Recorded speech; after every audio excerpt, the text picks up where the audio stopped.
281 बूथों पे 1 घंटे में 16,000 वोट पड़ गए, मतलब 1 मिनट में 57 वोट। आप कैलकुलेट कीजिए कैसे संभव है। द लाइव टीवी, सच सबसे आगे। दोस्तों, मैं बात हफीज हूं। भारतीय जनता पार्टी भले ही गुजरात में एक बहुत बड़े बहुमत के साथ जीत गई हो, लेकिन अब वो जीत जो सबको समझ में नहीं आ रही थी और जो असंभव जीत बीजेपी को मिली, अब उसकी जो परतें हैं वो खुलना शुरू हो गई हैं। बार बार चौंका देने वाले जो खुलासे हो रहे हैं उसको देखकर हर कोई हैरान है और लोग सवाल पूछ रहे हैं कि वाकई लोकतंत्र हमारा खतरे में नहीं है? क्या वाकई लोकतंत्र को बचाने की जरूरत नहीं है? क्या इस देश के अंदर अब चुनाव जो है वो इस तरह से जीते जाएंगे? लोगों के मन में सवाल है। लोगों के मन में इसलिए सवाल आ रहा था पहले भी कि जब इतना विरोध है भारतीय जनता पार्टी का, तो इतनी सारी सीटें बीजेपी के पास कैसे आ गई। लेकिन अब जिस तरह से सोशल मीडिया के ऊपर एक एक करके ईवीएम से छेड़खानियों वाले वीडियोस वायरल हो रहे हैं, उन्होंने कई सारे सवालों के कटघरे के अंदर इस पूरे के पूरे चुनाव को डाल दिया है। अब एक और वीडियो वायरल हुआ है जिसके ऊपर लोग सवाल कर रहे हैं, जो गुजरात का बताया जा रहा है, और कथित वीडियो के अंदर लोग ईवीएम से छेड़छाड़ करते हुए दिख रहे हैं, वोट गायब करते हुए दिख रहे हैं, पर्चियां निकालते हुए दिख रहे हैं, और वो जो लोग हैं वो अधिकृत भी नहीं दिख रहे हैं। मैं आपको वीडियो क्लिप दिखाऊंगा और उसके साथ में आपको पवन खेड़ा साहब ने एक बहुत बड़ा खुलासा किया है गुजरात के चुनाव के संबंध के अंदर कि किस तरह से 1 घंटे के अंदर वोट बढ़े, और उसके अलावा उसके बाद में क्या क्या कुछ हुआ है, वो तथ्यों के साथ उन्होंने क्या बात कही है, उसको भी सुनिएगा जरूर। लेकिन पहले ये वीडियो देखिए जिसको देखकर आप चौंक जाएंगे, आपको हैरानी होगी। शहनाज करके उन्होंने डाला है इस वीडियो को, लिखा है लैंडस्लाइड विक्ट्री इन गुजरात। ये सीन एक ऐसे स्ट्रांग रूम से है जो भावनगर कॉन्स्टिट्यूंसी का बताया जा रहा है। भावनगर कॉन्स्टिट्यूंसी विधानसभा क्षेत्र वैसे भी विवादों के अंदर रहा कि वहां पर बहुत तेजी के साथ मतदान का प्रतिशत बढ़ाया गया और बहुत कुछ गड़बड़ों का लोगों ने आरोप भी लगाया। लेकिन आप इस वीडियो को देखिए और इससे समझिए कि आखिर गुजरात में हो क्या रहा है। ये कथित वीडियो गुजरात का बताया जा रहा है और सोशल मीडिया पर तेजी से वायरल हो रहा है। देखिए।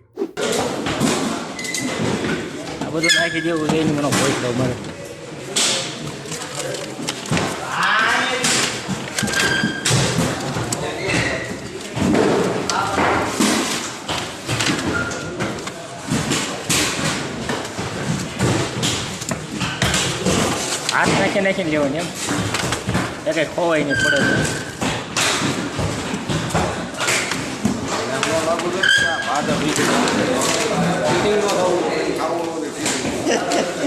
એ વાત છે।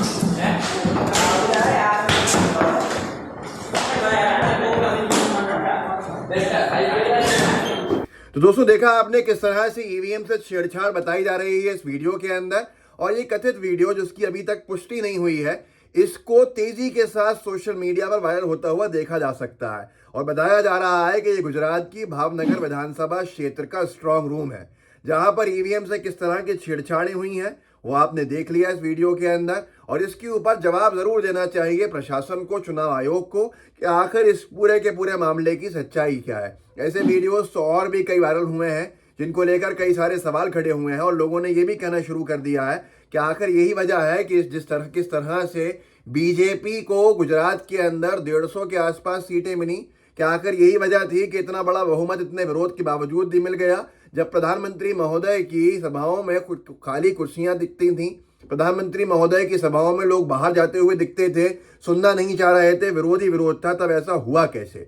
इसके ऊपर कई तरह के सवाल हैं और आने वाले समय के अंदर बहुत सारी शिकायतें भी आपको देखने को मिलेंगी, जिसका इशारा पवन खेड़ा साहब ने किया है। पवन खेड़ा साहब ने आंकड़ों के साथ एक प्रेस कॉन्फ्रेंस करी है जिसके ऊपर जवाब दे नहीं पा रही है भारतीय जनता पार्टी, और भाजपा सिर्फ यही कहेगी कि हार गए तो इस तरह की बातें कर रहे हैं। लेकिन जो तथ्य रखे हैं वो चौंका देने वाले हैं, हैरान कर देने वाले हैं, और वो आप खुद सुनिए, आपको समझ में आएगा बहुत कुछ कि कैसे गुजरात के अंदर आखिरी 1 घंटे के अंदर इतने लाख, इतने बड़ी संख्या में वोट बढ़ गए कि अगर एक बूथ के ऊपर जो पोलिंग हुई है उसको देखा जाए तो 1 मिनट में 57 वोट डले हैं। मतलब 1 सेकंड से भी कम में एक इंसान ने वोट डाल दिया। क्या ये संभव है या नहीं है, ये आप खुद सुन लीजिए पवन खेड़ा साहब के मुंह से और उन्हीं की जुबानी, और कैसे जितनी क्षमता नहीं है जिस बूथ की उससे 4 गुना वोट डल गए। जरा देखिए। और ये हर जगह हुआ, भावनगर में हुआ, बड़ौदा में हुआ, अहमदाबाद में हुआ, सूरत में हुआ। अब ये रावपुरा में 281 बूथ हैं। 281 बूथों पे 1 घंटे में 16,000 वोट पड़ गए। मतलब 1 मिनट में 57 वोट। आप कैलकुलेट कीजिए कैसे संभव है। न कोई बाहर लाइन लगी हुई, न अफरा तफरी, लेकिन इतने वोट वहां पड़े। ऐसे ही वीवीपैट्स की तुलना कुछ मशीनों पे की, वोट वहां 7 पड़े एक पार्टी को। वीवीपैट में 21 बार पर्ची निकली उस पार्टी की। आप जानते हो कौन सी पार्टी होगी। तो ऐसे उदाहरण हम इकट्ठे कर रहे हैं, लगातार कर रहे हैं। ये जो लोकल बॉडी इलेक्शन हुए थे उस वक्त भी एक ऐसा बूथ था, धोलका नाम का बूथ था, जहां 644 वोट पड़े थे और गिने तो निकले 2273 वोट।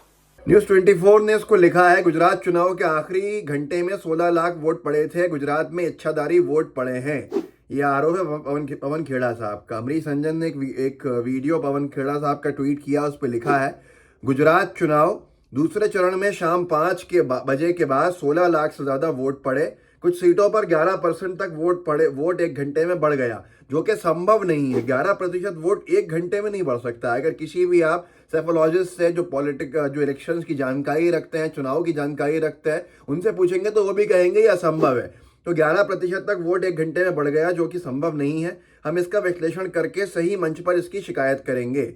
ये कहना था पवन खेड़ा साहब का। ये चौंका देने वाली जितनी भी चीजें हैं जो एक एक करके गुजरात के चुनाव के मैदानों में से आ रही हैं, वो कई सारे सवाल खड़े कर रही हैं। मयूर जानी का एक ट्वीट मैंने कल आपको पढ़ के सुनाया था। दिव्य भास्कर की एक कटिंग डाली थी जिसमें लिखा था कि दिव्य भास्कर की रिपोर्ट है जिसमें बताया गया है कि बड़ौदा में बीजेपी के लिए मुश्किल बैठकों पर शाम 5 के बाद बूथों पर होगा। मुश्किल बूथों पर शाम 5 के बाद वोटिंग में अपर सर्किट लगी।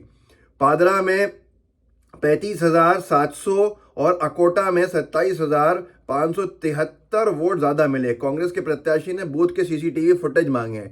मतलब अपर सर्किट मैंने आपको कल भी समझाया था कि जितनी क्षमता है मशीन की, ईवीएम की, उसके बाद वो वोट नहीं डालता है उसमें।